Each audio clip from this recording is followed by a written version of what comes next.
Narcissists want you to become addicted to them as soon as possible. They want to get you into that place where you're in this state of euphoria. The chemistry of your body is imbalanced. You're basically under the influence of an intoxicating substance, and that substance is them. They need you in that place where you're no longer thinking clearly. And the reason for that is they want to get you into a place where you're more likely to ignore the red flags, which will inevitably show themselves in time, very soon, in fact, meaning you're less likely to leave them once these red flags do show themselves. In other words, narcissists want to get you into that position where you become fully dependent on them before you fully appreciate who and what you're dealing with. Again, that just means you're more likely to stick with them once you understand what they're all about.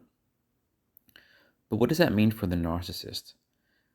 Time is always against narcissists, as you can see, because they're in the race against time to get you hooked on them, to get you deeply addicted to them, to get you trauma bonded to them as soon as possible. And they achieve that, of course, through the intense love bombing, the idealization, flattering your pants off, giving you all the unworldly attention, affection, all that stuff that you think is good for you, but in time, it'll just show that it was actually very toxic because it was the hook they used to bring you in. But going back to the narcissist mindset and what they're out to achieve, getting somebody addicted to them is half the battle that they're after in the early stages. The other half is choosing the right target. And what they want is somebody who's high in codependent traits, somebody who's likely to prioritize the narcissist over themselves because they're the kind of person who seeks excessive validation from others and doesn't really have an identity of their own, depending on others for that. Which just means the narcissist showers that person with a lot of attention and gives them very intense validation, then that person quickly becomes hooked on the narcissist.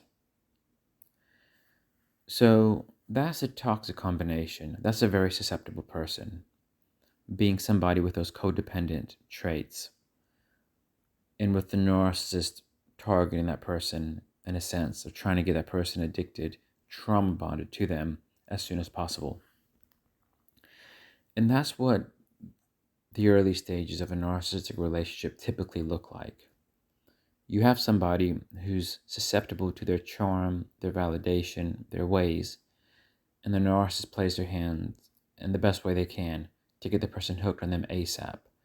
Because what that means is, even if the person does see the red flags in due course, they'll just overlook it. They won't pay too much attention to it, and they're less likely to leave once they notice things like, the lies, the inconsistency between actions and behaviors, the push-pull, maybe other people are saying negative things about the narcissist to you, all these things that could surface as red flags. Look, the moment you're trauma bonded, addicted, you're under their spell, you're less likely to heed to the red flags. So just be aware that the narcissist mindset works like that. They want somebody who's susceptible to them, and they work as hard as they can to get that naturally susceptible person addicted to them before that person knows who they're dealing with. If the narcissist can pull that off, they're very likely to have that person dependent on them for a long, long time. Once the narcissist pulls that off, these people can be in their orbit for years, decades. I'm not going to put a time frame to it. So, it's good to like people. It's good to appreciate good gestures and behaviors. But look, the moment you feel that you're addicted to somebody, the moment you feel that somebody's showing red flags and you just feel like you need to ignore those because the addiction, the euphoria feels so good, you're probably in a toxic relationship.